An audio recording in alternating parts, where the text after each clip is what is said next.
Vamos ler, Marcos capítulo 4, verso 35 a 41, relata: naquele dia, sendo já tarde, disse-lhe Jesus: passemos para outra margem. E eles, despedindo a multidão, o levaram assim como estava no barco, e outros barcos o seguiam.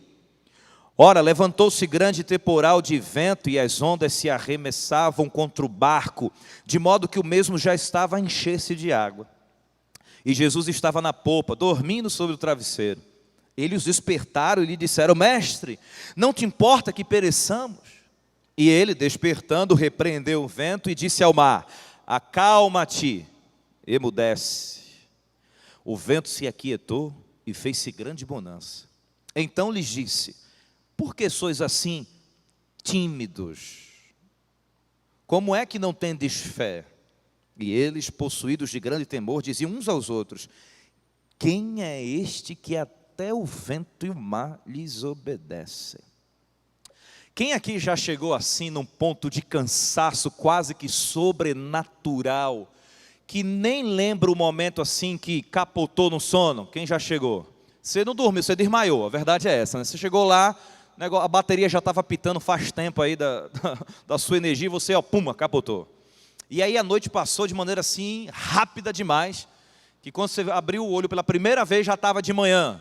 E aí parece que não existiu noite para você. É terrível essa sensação, é ou não é? Você quer dormir mais, quer ficar mais um pouquinho lá, mas já amanheceu, já era, agora está na hora de ir, sei lá, para a faculdade, para o curso, para o trabalho, enfim. E o tempo passa. O cansaço, de fato, leva a essa situação. Jesus era Deus, certo ou errado? Certo ou errado? Jesus também era homem, certo ou errado? Deus não se cansa, certo ou errado? Mas o homem se cansa, certo ou errado? Em nenhum momento Jesus poderia utilizar a sua divindade ao seu favor, em nenhum momento. Apenas para salvar os demais pelo poder do seu Pai, que lhe era concedido pelo Pai. Jesus estava em uma caravana de pregações muito intensa. E naquele dia específico do ocorrido aqui que a gente leu, Jesus estava há muito tempo já pregando.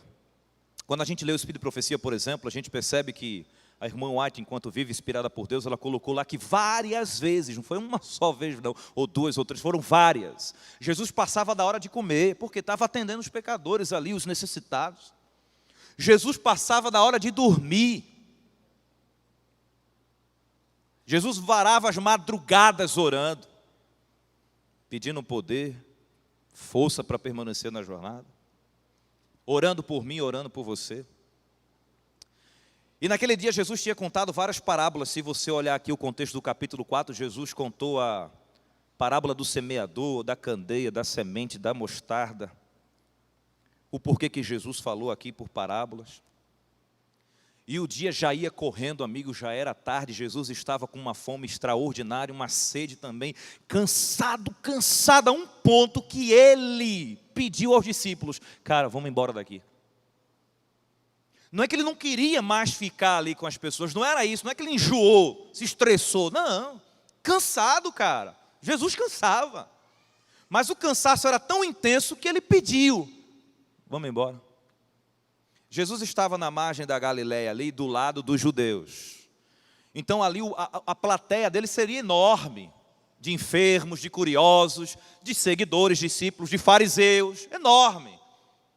Enquanto ele explicava ali o reino de Deus, numa concepção mais simples, compactada na linguagem dialeto humano, que eram as parábolas, ainda tinha que lidar com as respostas que tinha que oferecer para os miseráveis fariseus que estavam ali tentando pegar ele em erro e colocando algumas questões capciosas para ele responder. Ele explicava o reino de forma simples, ele curava alguém, ele respondia os fariseus. Isso exige muito, gente. Então ele olha aqui para o lado de, sei lá, Pedro, alguém ali. Vamos embora, cara. Jesus estava na embarcação, estava num barco ali já. Como não tinha microfone naquela época, ele se utilizava também de uma certa estratégia. As pessoas ficavam ali na margem, ele entrava na embarcação, os discípulos empurravam um pouquinho a embarcação para cá, e aí o vento auxiliava, levando ali o som da voz de Jesus para aquela multidão. Como ele já estava na embarcação, era simples, era os discípulos entrarem ali com ele e já partir. Mas os discípulos precisavam dispersar o pessoal aqui. Pessoal, olha, a gente agradece vocês terem vindo, foi muito bom, foi legal esse culto do primeiro amor. Algumas pessoas foram curadas, Deus seja louvado. Os testemunhos aqui que a gente ouviu, as perguntas capciosas desses homens aqui. Enfim, mas olha, o mestre precisa ir, precisa descansar, vocês entendem, né? Então, podem voltar para casa, né? Podem ir. Os discípulos entraram na embarcação e foram com eles. Só que tinha outras embarcações ali. E amigo, tinha uns caras que não queriam arredar o pé de Jesus, é óbvio, eu seria um deles. Imagina, Jesus ali, você é doido, rapaz.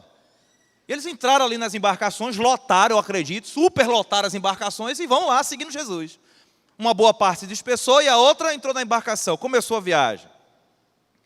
O mar da Galileia estava calmo, a água estava calma, estava um espelho de água, coisa mais linda. Estava chegando o finalzinho da tarde, e antes que o sol se pôsse, Jesus foi para a polpa ali da embarcação e simplesmente capotou. Puf, desmaiou, dormiu profundamente. Travesseiro ali, arranjado provavelmente, pum, dormiu. Antes do sol se pôr, o mar começou a ficar agitado. Nuvens densas começaram a aparecer e fechar o céu do mar da Galileia.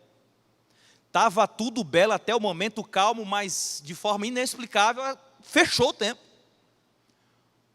Os ventos vinham das gargantas das montanhas e agitavam as águas do mar da Galileia a um ponto que chacoalhava a embarcação de um lado para o outro, entrava água na embarcação, passava por cima dos discípulos, batia nos discípulos, molhava os discípulos. E aparentemente está tudo certo, porque são homens acostumados com isso, são pescadores, lembra?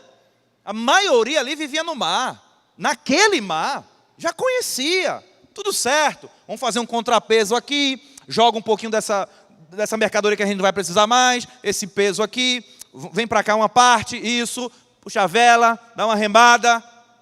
Mas o negócio só foi piorando, mas piorando de um jeito que eles começaram a ficar com medo.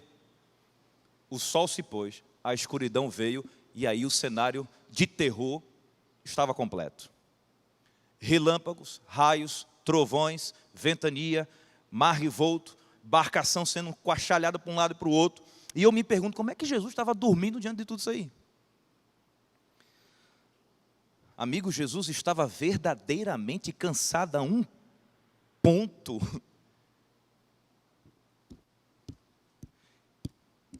que não estava nem aí para o que estava acontecendo externamente. Mas tem outro motivo aqui também. Quando o Senhor deitava para descansar, Ele sabia que poderia confiar na proteção do seu Pai. Isso faz com que você também tenha um sono de qualidade. Quando você acredita que Deus está cuidando das tuas coisas, quando você acredita que Deus está cuidando da sua vida, e você vai para a cama e não fica remoendo os problemas na cabeça não, criatura. Em paz me deito e logo pego no sono, está nos Salmos. Porque só o Senhor me faz o quê? Quem lembra? Repousar em segurança. Aqueles que confiam no Senhor, descansam. Aqueles que confiam no Senhor não é que esquece do seu problema, não é isso. Entende a parte dele, que tem que fazer, é óbvio.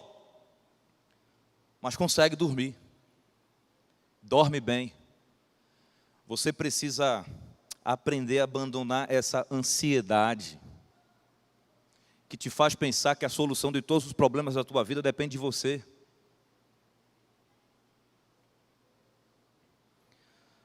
Ansiedade é querer resolver os problemas que estão no futuro, estando você no presente. Ansiedade te leva a sofrer situações que nem aconteceram e talvez nem aconteçam, mas você já está sofrendo e definhando por causa disso. Jesus estava dormindo porque ele estava cansado, mas antes de dormir, ele sabia que podia confiar no cuidado do seu Pai. Por isso que ele descansava. E os discípulos, preocupadíssimos, com medo, chegou um ponto da situação ali, tão crítica, que aqueles homens acostumados com tempestades, sabiam que agora a embarcação via pique, era uma questão de pouco tempo, eles iam afundar. Na concepção deles, iam morrer. Imagina, E eles continuavam insistindo em resolver a situação com a sabedoria deles. E eles se esqueceram de uma coisa importantíssima. O quê? Jesus estava ali. E os caras não tinham ido procurar Jesus até então. Não, eu desenrolo, a gente conhece, a gente sabe, tenta de tudo, aí se desespera, aí entra em colapso e ainda continua insistindo, e Jesus ali.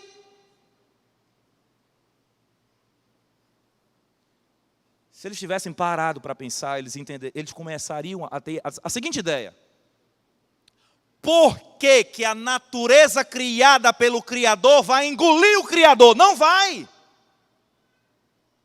Impossível a natureza guerrear contra aquele que estava dormindo. Se eles tivessem essa noção de quem era Jesus e o que poderia fazer Jesus, eles descansariam em meio à tempestade. Se você tem a convicção de quem é Jesus de verdade, cara, você consegue descansar em meus problemas?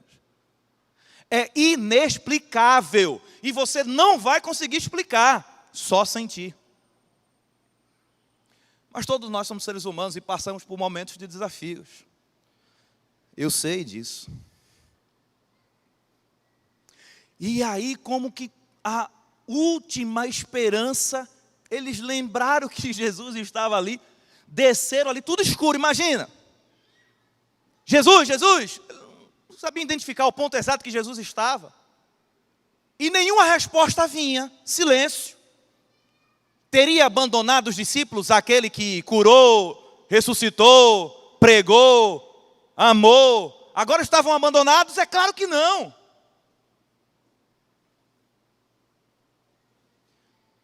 Por que é que muitas vezes, quando supostamente a resposta não vem rapidamente, você pensa que Deus te abandonou?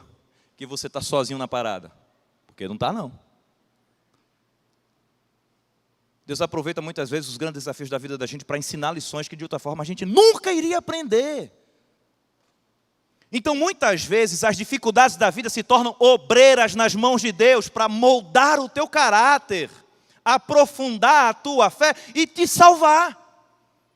Aquele momento estava mostrando para os discípulos que os discípulos estavam com Jesus, mas não sabiam quem verdadeiramente era Jesus.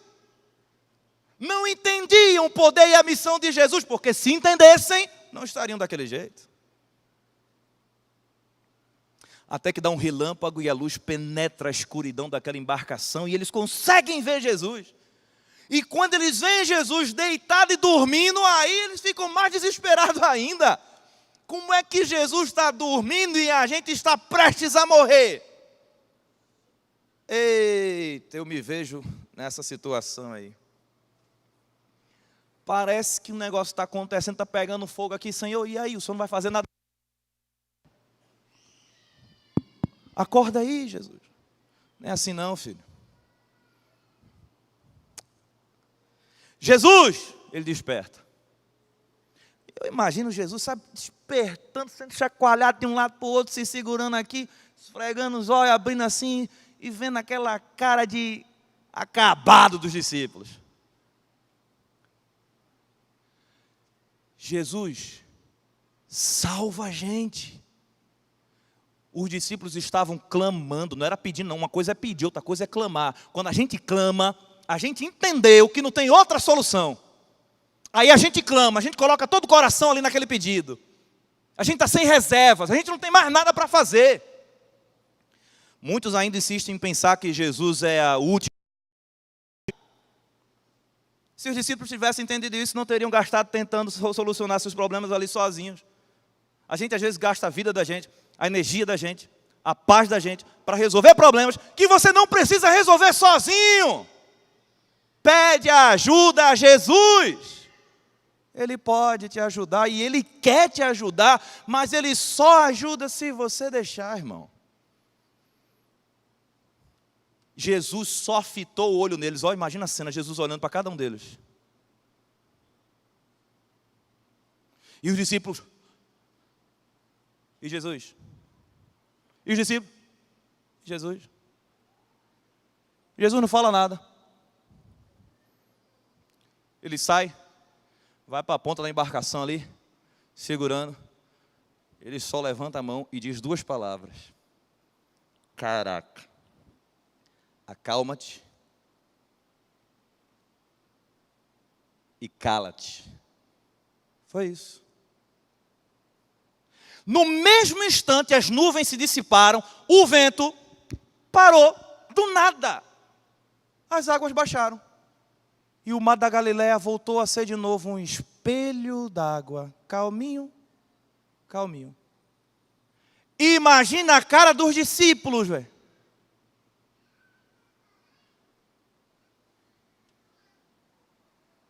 Mano, tu viu? Vi. Imagina os outros barcos, porque se os discípulos estavam desesperados com Jesus ali, imagina os outros. E eles viram tudo aquilo ali. A sinueta só não conseguiram ouvir, obviamente, a voz de Jesus dizendo: aquietai-vos e cala-te. Mas eles viram a sinueta de alguém, que parecia ser Jesus, levantando a mão, falando alguma coisa, e quando ele baixa a mão, o negócio... E o barco só, na continuidade do movimento, que está diminuindo, diminuindo, diminuindo, parou. Não foi só o mar que acalmou, os discípulos acalmaram, os outros também. Silêncio total. E os pensamentos em turbilhão. Até que alguém quebra o silêncio e diz: quem é esse que até o vento e o mar, ele está falando com coisas inanimadas, brother. Ele está falando com a natureza. A água está em movimento. Te aquieta aí, mano. Puf. O vento, ei boy, para aí. A nuvem, por gentileza, dá para afastar? E o negócio vai. Beleza? Agora Jesus vai dar uma lição, né? Olha para os discípulos e diz: vocês são tímidos, né? É, né, pastor? É que eu não gosto de falar em público, não é isso não, animal. Mas que timidez é essa?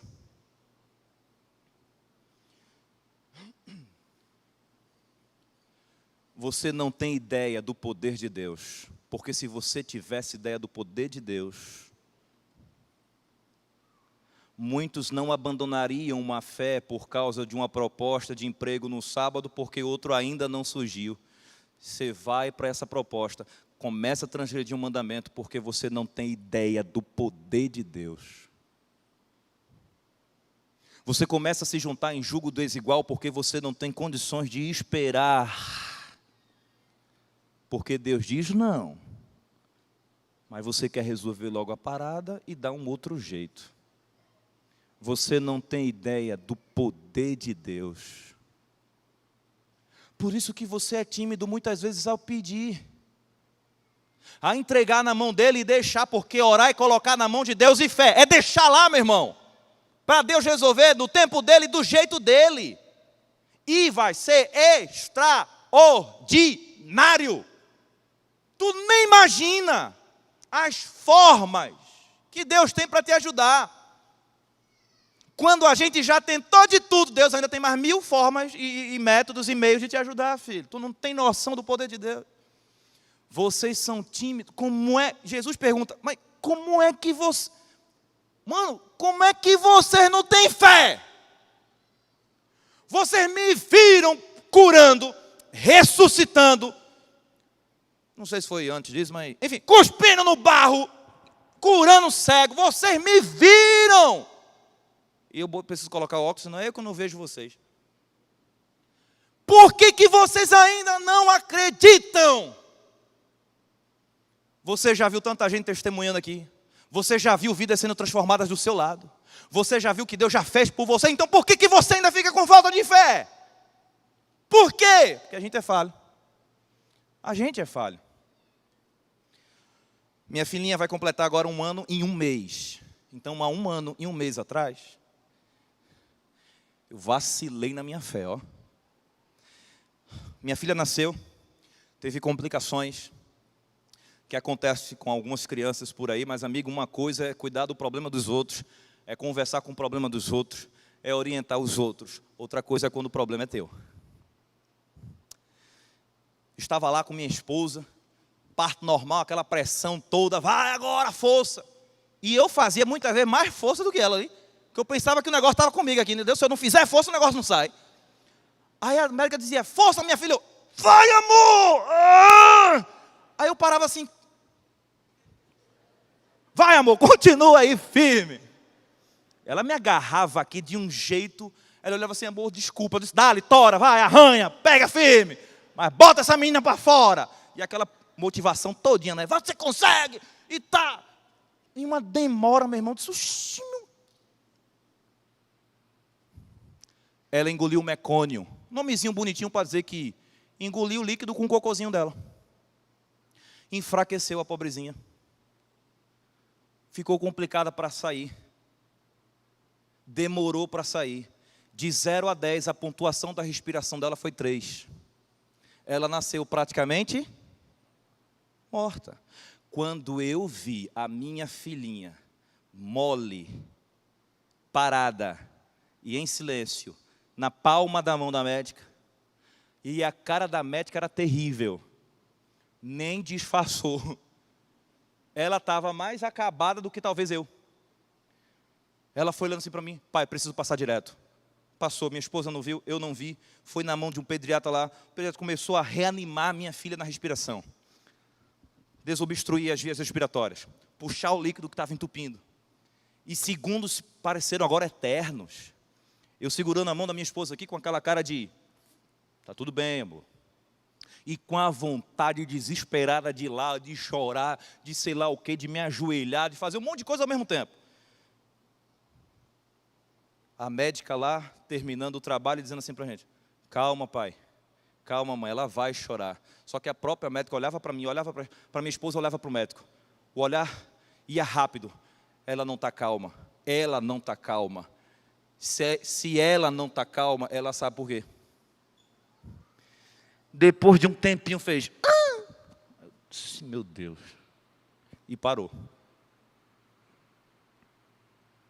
Chorou mais um pouco, eu disse, amém.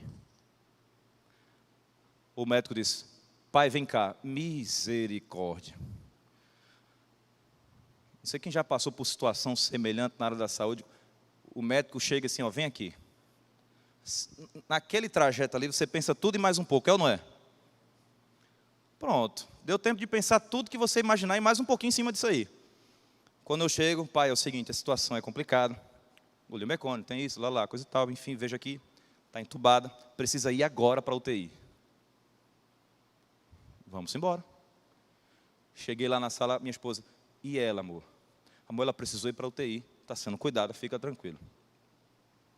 Eu só vim tocar na minha filha, pegá-la em meus braços, uns 8 dias depois. Ela teve que ir para a incubadora, colocar um CPAP ali para ela ficar respirando, uma sonda para ficar sugando o líquido que ela engoliu. Chorava, que era uma beleza. Eu estava feliz porque ela estava chorando, um sinal de que ela estava reagindo. Mas você fica ali, nossa. E eu olhava para as outras crianças que estavam naquela UTI neonatal, olhava para cada pai, situações mais desafiadoras, e eu ficava pensando, nossa, e agora? Saímos do hospital, 4 dias em casa, e depois teve que voltar para a UTI. Ela desenvolveu uma outra complicação respiratória, mais 10 dias de UTI. Nessa outra UTI, no Hospital Adventista de São Paulo, já era tarde da noite, eu tinha saído para pregar, voltei às pressas, já era mais de 11 horas da noite, estava ali na recepção do andar, sozinho, de frente para um elevador, e ali eu chorei. Eu chorei porque não tinha ninguém ali no corredor do seu, agora eu vou chorar, chorei. Estava preso há dias, chorei, mas chorei, sozinho. E aí eu questionei, Senhor, por quê? De novo, eu não posso fazer nada. Quando eu termino, sai uma família do elevador, uma mãe e 3 filhos. Do lado da UTI neonatal estava a UTI dos adultos. Sai um médico de lá e diz assim para aquela família, eu não tenho uma boa notícia para vocês. O pai de vocês acabou de falecer. Aquela família começa a chorar e observando tudo. Enxuguei minhas lágrimas. e uma voz me disse: eu sei que você está sofrendo, mas olha ali para perto de você, a sua está viva, o deles faleceu. Eu me levantei, fui até eles, me apresentei, sou pastor da igreja adventista, minha filhinha está aqui, eu escutei o que o médico acabou de dizer, eu posso orar por vocês? Eles olharam assim para mim, não eram adventistas? Pode. Abracei e orei. Quando eu terminei, um filho disse assim para mim: pastor, muito obrigado. Você agradece a Deus. Quando eles foram embora, eu orei: Senhor, eu sei que o Senhor está cuidando dela. Me desculpa, porque por um momento eu esqueci quem o Senhor era. É claro que o Senhor cuida dela. Se eu decidir hoje deixar de amá-la, o Senhor vai continuar amando. Desculpa, Senhor. Vou ficar quieto e esperando. A belezura está ali agora. Deus seja louvado por isso. Ainda bem que ela chegou já me ensinando uma lição sobre Deus. Nós vamos ter agora batismos de pessoas que estão entregando sua vida a Jesus. Mas enquanto entro no batismo, e se tiver alguém aqui para tocar, fazer um fundo musical aí, eu queria desafiar você, meu irmão, a nunca esquecer que se Jesus estiver na sua embarcação, ou seja, na sua vida, pode vir a tempestade que for, coloca isso na tua cabeça, pode vir a tormenta que for, a certeza que mais à frente brilhará o sol. Jesus está ali, está. Então, amigo, pode ser uma tempestade de revolta, pode ser terrível, e para alguns aqui, humanamente falando, será realmente, grandiosamente terrível. Talvez você não esteja com perspectiva adiante, talvez você pense que o teu futuro não existe, porque você tem pouco tempo. Eu não sei qual é o teu problema, eu não sei se você não está conseguindo nem mais dormir, se a tua noite está picada porque você vive acordando, você está com insônia, você está preocupado. Eu não sei qual é a tempestade que você se meteu. Só certifique-se de que Jesus está com você. Só isso. Porque, amigo, independente do tamanho da onda, independente da força do trovão, do raio e do relâmpago, Jesus só precisa de 2 palavras para acalmar a tempestade e você. Jesus não falou aquilo só para a tempestade não, irmão. Tenta entender isso aqui. Jesus estava falando aquilo ali para os discípulos. E Jesus fala para mim e para você hoje. Ele diz: acalma-te, cala-te, eu estou aqui. Confia em mim. Aprenda a esperar em mim. Jesus ama você, amigo. Jesus não te abandonou e Ele não vai te abandonar. Mesmo que você tenha que passar pelo vale da sombra e da morte, mesmo que tenha que enfrentar a morte, ainda que morra, complete, ainda que morra, viverás. E você fica em pé agora, enquanto a canção está sendo entoada. Se tem alguém aqui nessa manhã que precisa aprender mais sobre o poder de Deus, sobre quem Ele é e o que Ele pode fazer por você, você que está passando por uma tempestade na vida, se você quiser vir aqui à frente enquanto a música estiver sendo cantada, para a gente orar junto, para a gente dizer: Senhor, independente da tempestade, me ajuda a saber quem Tu és e o que Tu podes fazer por mim, me dê poder para confiar em Ti. Se eu pudesse teletransportar todos vocês agora para o céu, eu faria isso, mas eu não posso fazer nem isso por mim. O que eu posso fazer é desejar que você permaneça fiel. Estamos geograficamente separados depois disso aqui. Vocês vão se formar, vão para cada um para um canto do país aí. Mas onde quer que vocês estejam, por onde quer que vocês forem, nunca se esqueçam do que vocês cantaram ao longo dessa semana. Jesus vai voltar. E um dia a distância não será mais um problema, e nem os problemas serão mais problemas. Porque no lugar que Jesus está preparando, só felicidade. Feche seus olhos. Obrigado, Senhor, por essa semana de oração. Obrigado porque ao longo dela o Senhor reavivou a nossa fé, fortaleceu a nossa caminhada e nos ensinou que podemos confiar no Senhor, podemos esperar no Senhor e podemos ter um futuro com esperança. sabendo que Jesus vai voltar para nos buscar. Por isso, Senhor, queremos reafirmar agora aqui a nossa fé. Alguns estão se formando e vão sair daqui. Outros estão chegando, alguns estão no meio da caminhada. Mas onde quer que sejamos, Senhor, por onde quer que eles andarem, que um dia o Senhor possa nos reunir novamente na Canaã celestial. Independente dos problemas, Senhor, independente da tempestade, mas que um dia o sol da justiça, Cristo Jesus, brilhe, a sua luz nos alcance e nunca mais haja escuridão na nossa vida. Te pedimos isso e fazemos em nome de Jesus, amém. E pela última vez aqui, abrace seu amigo e diga: te orienta, pecador. Obrigado, pastor Péricles. Temos o nosso momento de oração.